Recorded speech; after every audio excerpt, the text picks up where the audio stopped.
really helped me understand not to give up, because there was a point where I was like, I'm just going to give up, because every time he was around, I don't want to say we would fight, but it just seemed like he wanted to make trouble, be with his friends more so than, with his dad. And so it just gave me an outlet to keep holding on to something.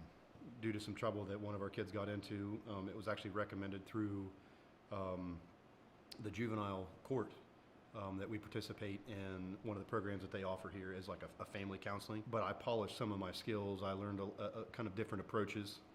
So, and my daughters responded to it. So for me, I wanted to, I spoke to Evan to see if there were any other programs they offered here, and he suggested the NFL class.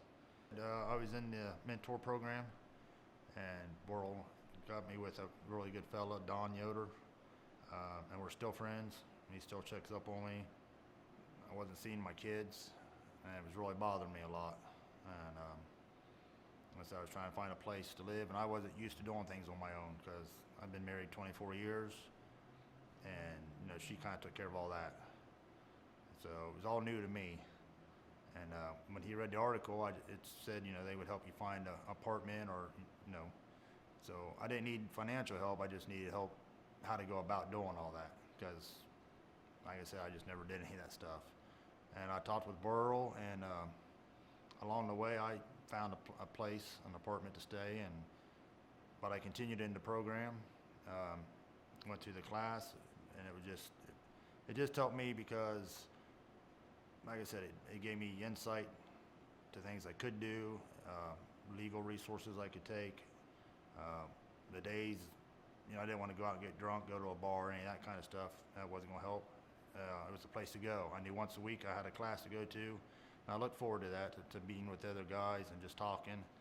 Forever Dads has been really, really good for me, not in just what it teaches you, but allowing me to help other people by sharing my experiences and kind of passing off what I've been through. And also, it's also good for other people to know that they aren't alone in their struggle. And it is a community, and it did help. And it was just nice to know you could go somewhere and other people were in the same problem but cared.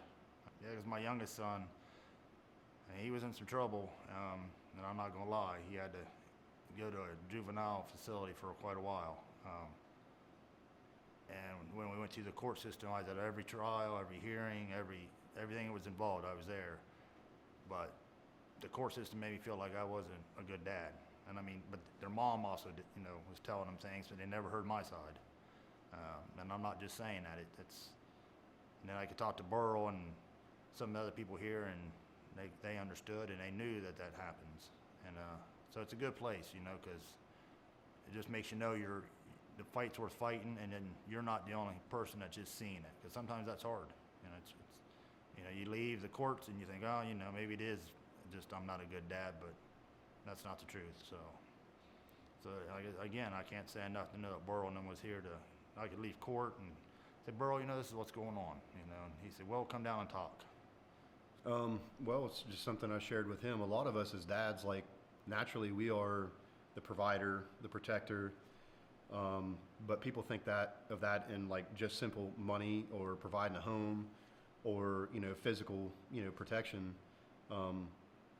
But a lot of us, especially with the way the world is now, it used to be primarily that women were the moms, the caregivers, the constant, consistent, nurturers, and a lot of dads were just, money and structure and that sort of thing. But everything's kind of such a melting pot and a mesh right now that, and it's not a bad thing, but for the dads that want better for their kids, they're still stuck in that stigma, that neutral of like, well, that's not really a masculine thing to do, or that's not really traditional. So learning to deal with some of this stuff that's not in our DNA as men, it's whether or not, how bad do you really want to help your kids? Because if they aren't getting these examples somewhere else, if you don't step up and do it, it's part of protecting them. It's part of, taking care of them. If you don't do it, who will? And this program shows a lot of the techniques on how to make that happen.